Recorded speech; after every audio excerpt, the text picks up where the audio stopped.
Bread of Life, Thursday, January 2nd, 2024. Christ's example gives power to resist temptation.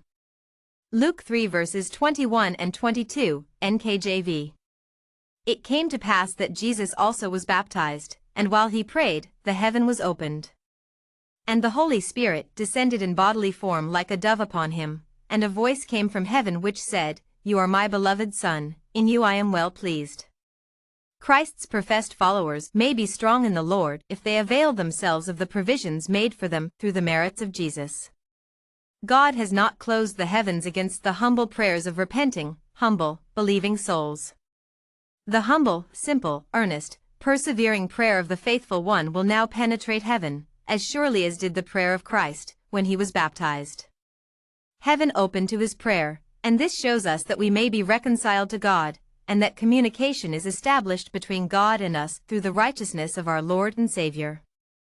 Christ took upon him humanity, and yet he was in close, intimate relationship with God.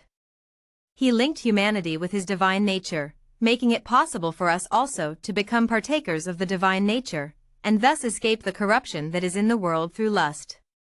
Christ is our example in all things. In response to his prayer to his Father, heaven was opened, and the Spirit descended like a dove and abode upon him. The Holy Spirit of God is to communicate with men and women and to abide in the hearts of the obedient and faithful.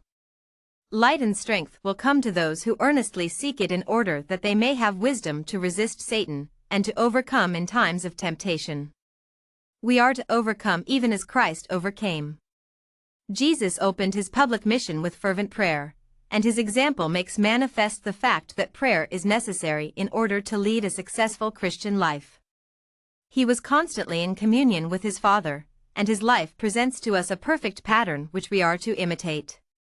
We are dependent upon God for success in living the Christian life, and Christ's example opens before us the path by which we may come to a never-failing source of strength, from which we may draw grace and power to resist the enemy and to come off victorious.